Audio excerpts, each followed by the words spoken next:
அருமையானவர்களே, அல்லாஹு தஆலா இந்த உலகில் மனிதனுக்கு வழங்கி இருக்கின்ற இந்த வாழ்க்கை உலகம் முழுவதும் ஆராய்ந்தோம் என்று சொன்னால், இந்த உலகத்தில் வாழக்கூடிய வாழ்க்கையில் அத்தனை வசதிகளையும் பெற்றவர்கள் யாரும் இல்லை. சிலர்கள் உடல் ரீதியாக சுகம் பெற்றவர்கள் இருப்பார்கள், ஆனால் அவர்களின் உள்ளங்கள் பாதிக்கப்பட்டிருக்கும். சிலர் பொருளாதார வளங்களை பெற்றிருப்பார்கள், ஆனால் உடல் ரீதியாக பலம் குன்றி இருப்பார்கள். மிக உயர்ந்த வசதி படைத்தவர்களாக இருப்பார்கள். தான் நினைத்த உணவை நினைத்த நேரத்தில் நோய்களின் காரணத்தால் அதை உண்ண முடியாத பலனற்றவர்களாக இருப்பார்கள். சிலர்கள் இந்த உலகத்தில் வாழும் பொழுது மிக பெரும் ஆரோக்கியமுடையவராக இருப்பார்கள், ஆனால் வறுமையின் கோரப்பிடியால் தான் ஆசைப்படும் உணவை கூட உண்ண முடியாத நிலைக்கு வறுமையில் தள்ளப்பட்டிருப்பார்கள். இப்படி இந்த உலகத்தில் ஒரு மனிதன் வாழும் வாழ்க்கையில் அனைத்து வசதிகளையும் பெற்றவர்கள் யாரும் இல்லை என்பது நிதர்சன உண்மை. ஏன் இந்த பாகுபாடு என்று சொன்னால், அல்லாஹ் தஆலா இந்த மனித சமுதாயத்தை படைக்கும் பொழுதே அந்த மனிதர்களில் ஏற்ற இறக்கங்களில் மனிதர்களில் செல்வத்தின் வாயிலாக, பணத்தின் வாயிலாக, குலம் கோத்திரத்தின் வாயிலாக ஏற்றத்தாழ்வோடு படைத்திருப்பான். ஏன் தெரியுமா? ஒரு மனிதன் இந்த உலகத்தில் வாழும் வாழ்க்கையில் அனைத்தையும் அவன் அடைந்து கொண்டான் என்று சொன்னால் அவன் இறைவனை மறந்து விடுவான் என்ற கொள்கை கோட்பாட்டின் காரணத்தால். இது வெறுமனே சொல் அல்ல, அருள்மறை குர்ஆன் ஷரீஃப் காட்டிய வரலாற்று உண்மை. யாரெல்லாம் இந்த உலகத்தில் அனைத்து வசதிகளையும் பெற்றார்களோ அவர்கள் இறைவனை மறந்ததை, இன்னும் ஒருபடி மேலாக தன்னை இறைவனுக்கு நிகராக நினைத்துக் கொண்டதை அருள்மறை குர்ஆன் ஷரீஃப் சொல்லி காட்டுகின்றது. இறைவனுடைய நெருக்கத்தை விட்டும் இறைவனுடைய பாதையை விட்டும் தூரமாக்கியதை அருள்மறை குர்ஆன் ஷரீஃப் கோடிட்டு காட்டுகின்றது. நீண்ட கால ஆரோக்கியத்தை பெற்ற ஃபிர்அவுனின் வாழ்க்கையை அருள்மறை குர்ஆன் ஷரீஃப் தெளிவுபடுத்துகின்றது. விசாலமான பொருளாதாரம் பெற்ற காரூனுடைய வாழ்க்கையை அருள்மறை குர்ஆன் ஷரீஃப் தெளிவுபடுத்துகின்றது. உலகத்தை தன் ஆட்சியில் வைத்திருந்த நம்ரூதின் வாழ்க்கையை அருள்மறை குர்ஆன் ஷரீஃப் தெளிவுபடுத்துகின்றது. இவர்கள் அனைவரும் இந்த உலகத்தில் அத்தனை பாக்கியங்களையும் பெற்றிருந்தார்கள், ஆனால் இறைவனை மறந்து இன்னும் ஒருபடி மேலாக தன்னை இறைவனுக்கு நிகராக நினைத்துக் கொண்டார்கள். எனவேதான் அவர்களின் அழிவுகளை இந்த உலகம் உள்ளவரை அத்தனை நபர்களும் படிப்பினை பெறக்கூடிய நிகழ்வுக்கு அல்லாஹ் அவர்களை தள்ளினான். உலக வாழ்க்கையில் தன்னிடம் இருப்பதை கொண்டு ஆனந்தப்படுபவர்களை இறைவன் பிரியப்படுவது இல்லை என்பதை அருள்மறை குர்ஆன் ஷரீஃபின் வாயிலாக இறைவன் தெளிவுபடுத்தினார். காரூன் என்ன சொன்னான் தெரியுமா? இறைவனிடத்தில் பெற்றுக்கொண்ட அந்த செல்வத்தை வைத்து காரூன் என்ன சொன்னான் தெரியுமா? கால இன்னமா ஊத்திதுஹு அலா இல்மின் இன்தி. என்னிடம் உள்ள செல்வம் அது எனது செல்வ பலத்தின், எனது அறிவு ஆற்றலின் மூலமாக எனக்கு கிடைத்தது என்று சொன்னான். நான் பெற்ற செல்வம், நான் பெற்ற அதிகாரம், அது என்னுடைய அறிவின் மூலமாக எனக்கு கிடைத்தது என்று பெருமை பாராட்டிக் கொண்டான் காரூன். அவரின் சமுதாயம் அவருக்கு உணர்த்தினார்கள்.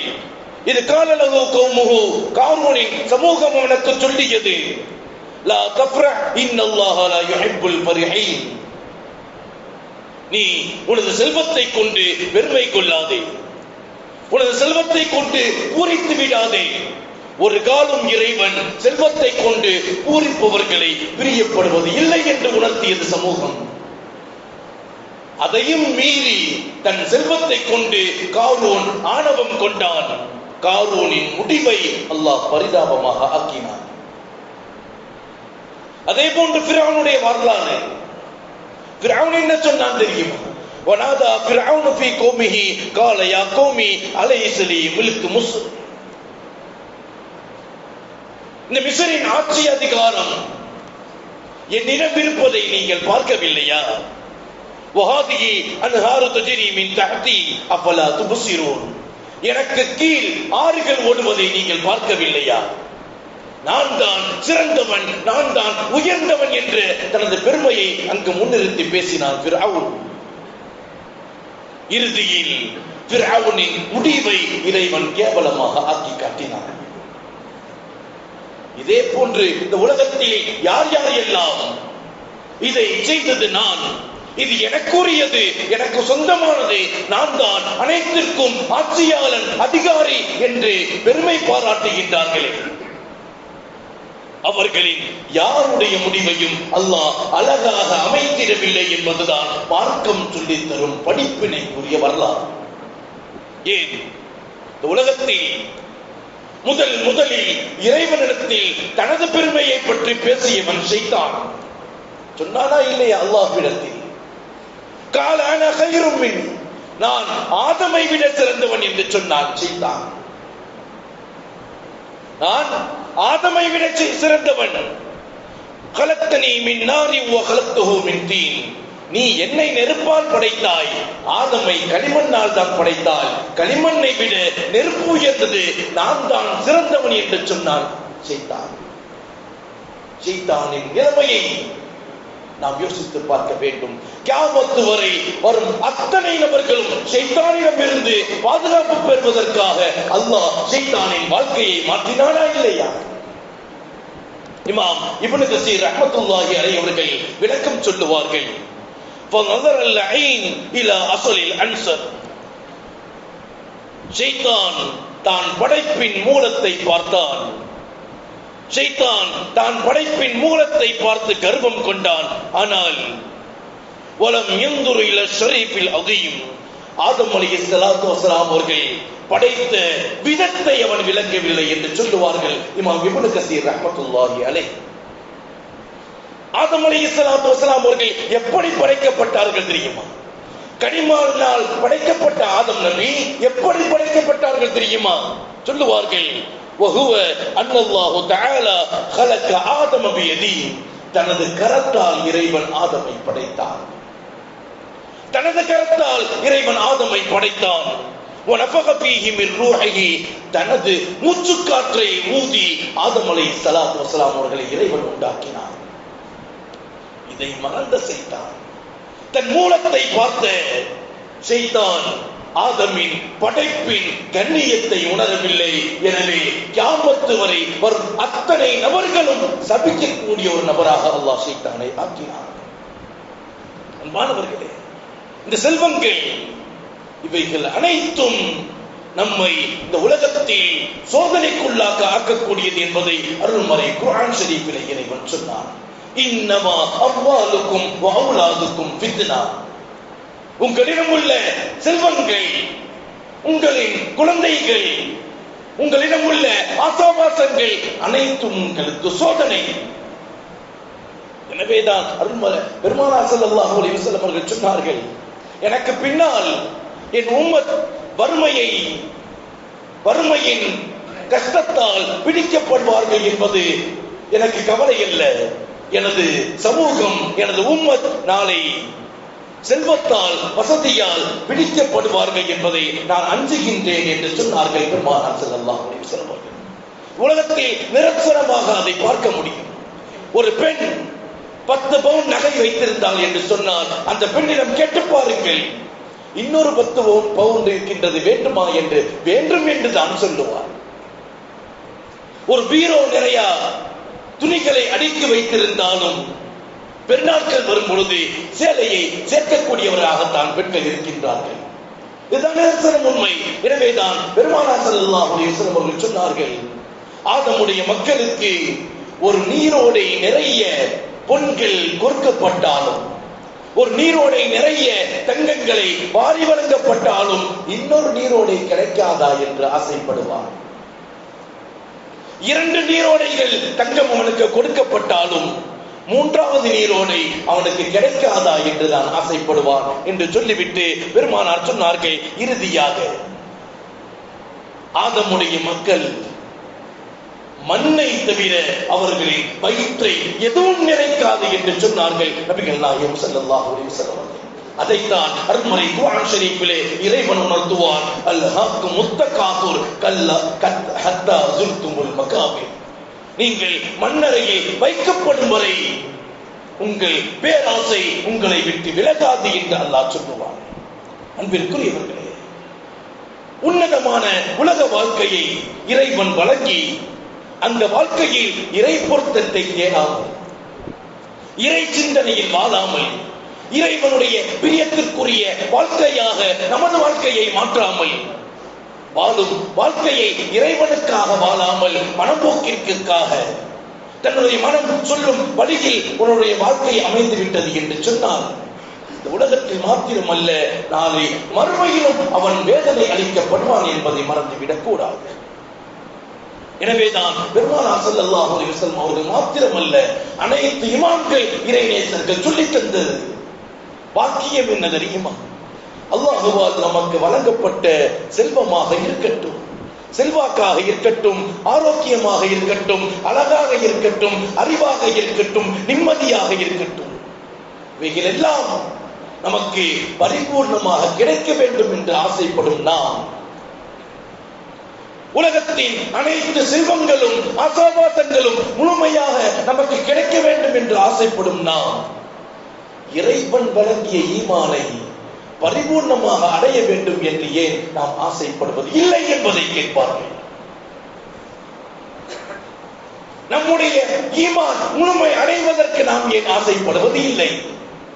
ஏன் நம்மை இறைவன் படைத்த நோக்கத்தை நாம் சரியாக நிறைவேற்ற வேண்டும் என்று ஏன் ஆசைப்படுவது இல்லை? உமா கலகத்துல் ஜின்ன வல் இன்ஸ இல்லா லியஅபுதுன். அல்லாஹ் சொல்லுவார், மனிதரையும் ஜின்னையும் என்னை வணங்க வேண்டும் என்ற ஒரே நோக்கத்திற்காக இந்த உலகத்தை படைத்தேன் என்று அல்லாஹ் சொல்லுவாரா? இல்லை. அந்த நோக்கத்தை நாம் முறையாக செயல்படுத்துகின்றோமா? இறைவன் படைப்பின் நோக்கத்தை நாம் சரியாக நடைமுறைப்படுத்திக் கொண்டிருக்கின்றோமா? நமக்கு வழங்கப்பட்ட ஈமான் முழுமையாக நாம் அடைந்து கொள்ள வேண்டும் என்று ஆசைப்பட்டிருக்கின்றோமா? உலக வாழ்க்கையில் செல்வத்தை தேடும் நாம், செல்வாக்கை தேடும் நாம், ஆசையை அதிகாரத்தை தேடும் நாம் ஈமான் பரிபூர்ணப்படுத்துவதற்கு முயற்சி செய்வதில்லை. எனவேதான் அருள்மறை குர்ஆன் ஒவ்வொரு நேரத்திலும் போதனை செய்து கொண்டே இருக்கும். பெருமானார் ஸல்லல்லாஹு அலைஹி வஸல்லம் அவர்கள் ஒவ்வொரு நேரத்திலும் ஹதீஸின் வாயிலாக தன் சமூகத்தை கட்டுக்கோப்பில் கொண்டு வந்து கொண்டே இருப்பார்கள். பெருமானார் சொன்னார்கள், அத்துன்யா மஸ்ரஅத்துல் ஆகிரா, அல் ஹயாத்துத் துன்யா ஹிய மஸ்ரஅத்துல் ஆகிரா. உலக வாழ்க்கை நாளை மறுமைக்கான விளைநிலம். இந்த உலக வாழ்க்கையில் நாம் எப்படி நம்முடைய வாழ்க்கையை இறைவனுடைய பொருத்தத்திற்காக மாற்றி காட்டுகின்றோமோ, இந்த உலக வாழ்க்கையில் எப்படி இறைவனுடைய பொருத்தத்தை நாம் பெற்றுக் கொள்கின்றோமோ, அதுதான் நாளை மறுமையில் உங்களுக்கு வெகுமதியாக கிடைக்கும் என்பதை சொல்லித் தந்தார்கள் பெருமானார் ஸல்லல்லாஹு அலைஹி வஸல்லம். இறைவன் தந்த வாழ்க்கை எப்படியும் வாழலாம் என்பது அல்ல. மனித வாழ்க்கை என்பது வரையறுக்கப்பட்டது, வரம்புகளுக்கு உட்பட்டது என்பதை மார்க்கம் போதனை செய்கின்றது. எனவே தான் அல்லாஹ் சொல்லுவார், வலா துஃப்ஸிது ஃபில் அர்த். உலகத்தில் உலக வாழ்க்கையில் குழப்பத்தை நீங்கள் ஏற்படுத்தாதீர்கள், குழப்பத்தை ஏற்படுத்தாதீர்கள். எதை இறைவன் மார்க்கமாக சொன்னானோ அவற்றை உணர்ந்து கொண்டே மனித இனம் அந்த மார்க்கத்தின் வாயிலாக நடக்காமல் அதை மீறி நடக்கும் பொழுது அல்லாஹ் இயற்கை பேரழிவுகள் மூலமாக சமுதாயத்தை தண்டிப்பான் என்பதை வரலாற்று ஆசிரியர்கள் நமக்கு உணர்த்தி காட்டுகின்றார்கள். எனவேதான் உலகத்தில் வாழும் காலத்தில் 3 விஷயத்தை யார் எடுத்து நடக்கின்றார்களோ அவர்கள் மாத்திரமே ஈமானுடைய சுவையை உணர முடியும் என்று சொன்னார்கள் நபிகள் நாயகம் ஸல்லல்லாஹு அலைஹி வஸல்லம். ثلاثة من كن فيه وجد بهن حلاوة الإيمان. யார் 3 விஷயத்தை பேணி பாதுகாத்துக் கொள்கின்றார்களோ அவர்கள் ஈமானின் சுவையை பெற முடியும். மன் கான அல்லாஹு வ ரசூலுஹு அஹப்ப இலைஹி மிம்மா சிவாஹுமா. இறைவனும் இறை தூதரும் அவர்களுக்கு அதிகம் பிரியம் கொள்ளாத வரை, அதிகம் பிரியமுடையவர்களாக மாறும் வரை அவர்கள் ஈமானின் சுவையை அடைய முடியாது என்று சொன்னார்கள் நபிகள் நாயகம் ஸல்லல்லாஹு அலைஹி வஸல்லம் அவர்கள். ومن كان يجد المرء لا يحب الله الا الله. ஒரு மனிதனை இறைவனுக்காக பிரியம் கொள்வது, ஒரு மனிதனை இறைவனுக்காக வெறுப்பது, இந்த நிலைக்கு ஒரு முஃமின் மாறாதவரை அவன் ஈமானுடைய சுவையை பெற்றுக்கொள்ள முடியாது. ومن كان يلقى في النار احب اليه من ان يرجع الى النار. ஒரு முஃமின் மீண்டும் ஈமானில் இருந்து வெளியேறி குஃப்ருக்கு செல்வதை நெருப்பில் போடுவதை விட வெறுக்காதவரை உண்மையான ஈமானை பெற்றுக்கொள்ள முடியாது என்று சொன்னார்கள் நபிகள் நாயகம் ஸல்லல்லாஹு அலைஹி வஸல்லம் அவர்கள். அன்பிற்குரியவர்களே, உலக வாழ்க்கை என்பது இறைவனுக்காக வாழ வேண்டும், இறை தூதர் சொல்லிய வழிமுறையின்படி வாழ வேண்டும் தவிர மனம் போன போக்கில் மனயட்சியின் பிரகாரம் இந்த உலகத்தில் வாழ்ந்தோம் என்று சொன்னால் இந்த உலகத்தில் மாத்திரமல்ல நாளை மறுமையிலும் கேடும் இழிவும் அவமானமும் காத்திருக்கின்றது என்பதை அருள்மறை குர்ஆன் ஷரீஃபின் வாயிலாக, ஹதீஸின் வாயிலாக பெருமானார் ஸல்லல்லாஹு அலைஹி வஸல்லம் அவர்கள் நமக்கு உணர்த்தினார்கள். இந்த அடிப்படையில் மார்க்கம் நம்மை வாழச் சொன்னதோ அந்த அடிப்படையில் வாழ்ந்து இருவர்களும் வெற்றி பெறக்கூடிய நசீபை அல்லாஹு தஆலா நம் அனைவருக்கும் தந்தருள்வானாக. அருமை நாயகம் ஸல்லல்லாஹு அலைஹி வஸல்லம் அவர்கள் சொன்னார்கள், தூபா லிமன் வஜத ஃபீ ஸஹீஃபத்திஹி இஸ்திக்பாரன் கதீரா. யார் நாளை மறுமையில் தனது நன்மை தீமையத்தில் அதிகம் தௌபா செய்தவர்களாக, இறைவனத்தில் பாவ மன்னிப்பை பெற்றவர்களாக தனது நன்மை தீமையத்தை வழக்கத்தில் பெற்றுக் கொள்கின்றார்களோ அவர்களுக்கு சுபசோபனம் என்று சொன்னார்களே, அப்படிப்பட்ட உயர்ந்த நசீபை பெறக்கூடிய நன்மக்களாக அல்லாஹ் நம் அனைவரையும் ஆக்கி அருள்வானாக. வ ஆகிரு தஅவானா அல்ஹம்துலில்லாஹி ரப்பில் ஆலமீன். அஸ்ஸலாமு அலைக்கும் வரஹ்மத்துல்லாஹி தஆலா.